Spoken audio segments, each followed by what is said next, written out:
Bulutta 379 есеп бар. Былай етіп берілген сіздерге. 9-дан 5 ол тең болады 27-ден 4 бұрышты, яғни бос орын ол тең болады 25 бөлінген 4 бұрышты ол тең болады 40 бөлінген 4 бұрышты. Енді бізге мақсат осы 4 бұрыштың орнындағы мәндерді табу керекпіз. Бірінші амал. Біз мына бірінші 4 бұрышты табайық. Яғни мынау x болсын, соның орнындағы мән табамыз. Так. Енді қараңыздар.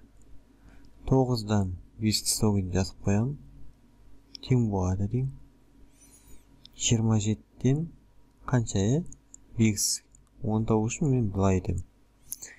9-ды нешеге өткен 27 жат? Яғни 3-ке өткен, олай болса бөлшектің алымында бөлімінде 3-ке көбейтем. Сонда 9 жердегі 3-ім 27-мен шығып тұр. 5 жердегі 3-ім ол 15. Яғни мына x-тің мәні бізде 15-ке тең болып тұр. 15 жазып қоямын. Қарады. Келесі. Екінші, мына жерде x бар деп ойлаймыз, сол x-тің мәнін табу керек болады. Ол үшін бүйтеміз. 9-дан 5 жазып қоямын. Тең болады деймін. 25 жазып қоямын. Так, 5-ті нешеге өткен 25 өт? Ол 5-ке өткенде. Мына жерде 5-ке өтеміз. 9 жерде 5-ін ол 45 болады. Сонда 45-тен 25 өт. Сонда мына жер бізде ол 45. Келесі.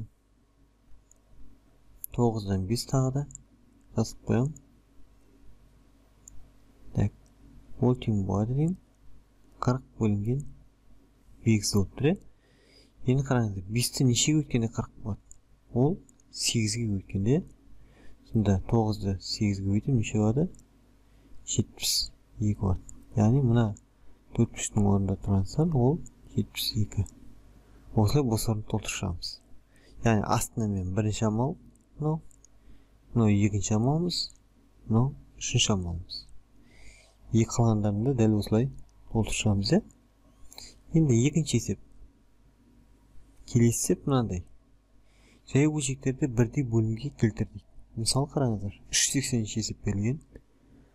4-тен 3 деген жай сан берілген, жай бөлшек берілген. Соны бөлімі 100 болатындай етіп келтіріңіз дейді. Яғни бөлімінде 100 болады дедіңіз. Дәл мына бос орын толтырған секілді, мына жерде 4-ті нешеге өткен 100 болады? Ол 25-ке өткенде, яғни алымында бөлімінде 25-ке көбейтеміз. Соны 4 жердегі 25-ім 100 болады, ал 3 жердегі 25-ім ол 75 болады. Келесі, екінші сан бар. 2-ден 1 дейді. Ол тең болады 100-ден қаншаға тең болады? Соны табу керек бізде. Яғни алымы белгісі болып тұр. 2-ні нешеге өткенде 100 болады? Яғни ол 50-ге өткенде, сондықтан 1-ді де 50-ге көбейтеміз. Сонда ол тең болады.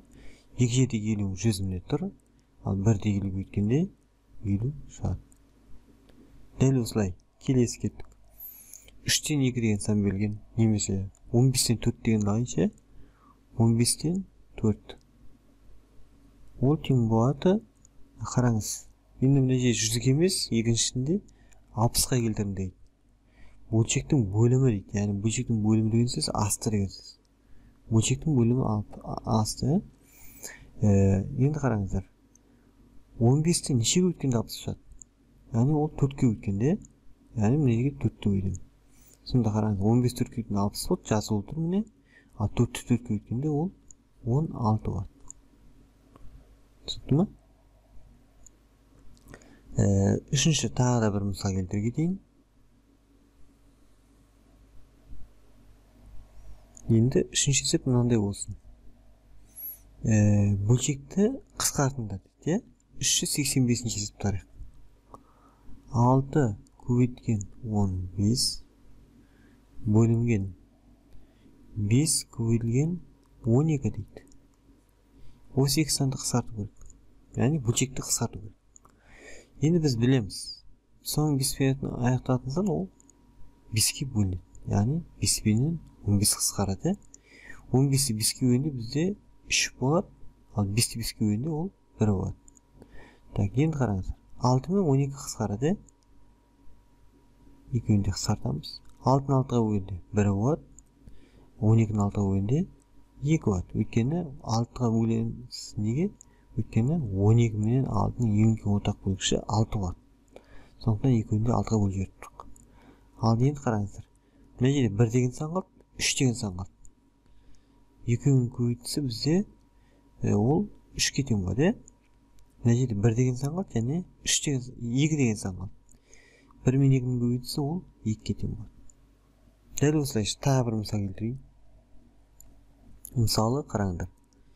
56 күрделілігі көбейтілген 16 бөлімінде 48 көбейтілген 49 дейді. 2 көбейтіндерден тұрады. Алымы да бөлімінде көбейтіндерден тұрады. Яғни олар көбейтіндерден тұрғандықтан олар қысқарады. Енді біз білеміз. 16-ның еселігі 48. Яғни 48 16-ға бөлінеді дегенсіз. 48 мен 16-ның ең үлкен ортақ бөлімі 16 болады. Сондықтан біз екеуін де 16-ға қысқартамыз. 16-ны 16-ға бөлгенде 1 болады мұнда, ал мұнда 3 болады. Келесі 56 мен 49. Біз 7-ның еселіктерден білеміз. 7-ні 7-ге өткенде ол 49 болады. Яғни 7 болады. Ал 56-ны 7-ге бөлгенде ол 8 болады. Енді қараңыздар. Мұнда 8 бен 1 қалды. Екеуін көбейтісін жазам. 8 көбейтілген 1 деп. Мұнда 3 пен 7 қалды. 3 көбейтілген 7. Тең болады. 8 жердегі 1 ол 8-ге тең болады. Ал 3 жердегі 7 ол 21-ге тең болады. Түсінікті ме? Енді келесі тағы да мынандай бір мысал келтіріп көрейін. Мынандай есеп. 388 есепті былай өткен. 35 қосылған 28 дейді. Бөлінген 35 азайтылған 28 дейді. Тең болады. 35-ке 28 қоссақ, ол 63 болады. Бөлімінде 35-ке 28 айтса, ол 7 болады. Енді біз білеміз. 63 пен 7-ның ең үлкен ортақ бөлімі ол 7 болады. Өйткені 7-ның еселігі 63. Сондықтан 7-ге бөлеміз. 7-ні 7-ге бөлгенде 1 болады. 63 7-ге бөлгенде 9 болады. Сонда 9-ды 1-ге бөлем. Ол тең болады бізде 9-ды 1-ге бөлгенде, яғни кез келген санды 1-ге бөлгенде ол 9 болады. Жақсы. Оқушылар, егер сіздерге сабақ түсінікті болса, біз үйден 379 және 380 есептерді шығаратын боламыз.